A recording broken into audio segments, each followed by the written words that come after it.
I got so much motherfucking design on right now. Break it down, bring it back, make it clap. I got 3 old thoughts, new guap, wear that dick. Bitches on my line, and you know. Halo teman-teman, saya akan menjelaskan faktor-faktor yang mempengaruhi perubahan sosial di masyarakat. Nah, apa itu perubahan sosial? Perubahan sosial adalah segala perubahan pada lembaga-lembaga kemasyarakatan dalam suatu masyarakat yang mempengaruhi sistem sosialnya, mencakup nilai, sikap, dan pola perilaku di antara kelompok dalam masyarakat. Ada beberapa faktor, yaitu yang pertama faktor geografis.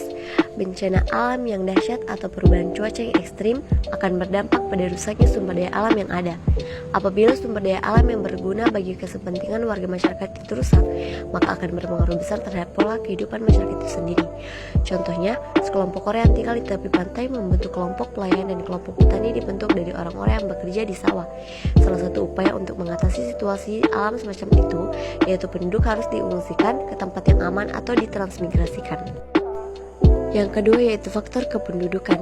Bertambah atau berkurangnya jumlah penduduk akan mempengaruhi pola kehidupan masyarakat, terutama di bidang sosial ekonomi. Contohnya, transmigrasi penduduk dari daerah padat di Pulau Jawa ke pulau-pulau luar Jawa. Sedangkan daerah-daerah yang kekurangan penduduk akibat arus urbanisasi di Pulau Jawa dapat dikembangkan menjadi daerah intensifikasi agribisnis di bidang pertanian, perkebunan, perikanan, dan lain-lain. Yang ketiga yaitu faktor teknologi dan industri. Penggunaan teknologi tepat guna bidang pertanian akan meningkatkan kualitas pada produksi pertanian rakyat. Hal tersebut akan mendorong berkembangnya industri agribisnis yang memproduksi bahan makanan pokok seperti padi, sayur mayur, buah-buahan, dan lain-lain. Industri agribisnis bisa juga bergerak di bidang peternakan dan perikanan. Contoh teknologi tepat guna di bidang pertanian rakyat yaitu traktor penggarap sawah, mesin penggiling padi, penggunaan pupuk buatan dan insektisida, dan teknologi peternakan dan perikanan.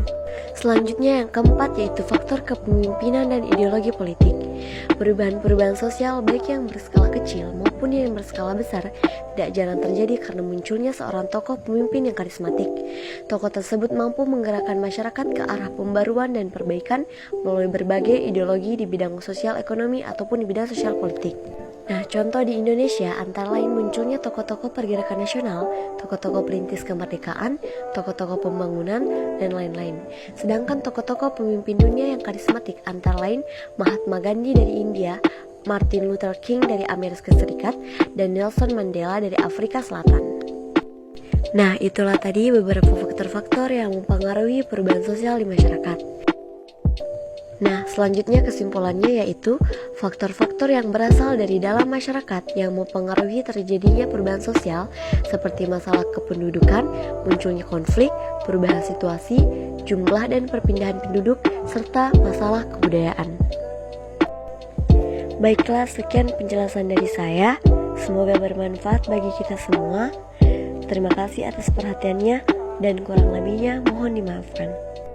Bring it back, make it clap. I got 3 old thoughts, new guap, wear that dick. Bitches on my line.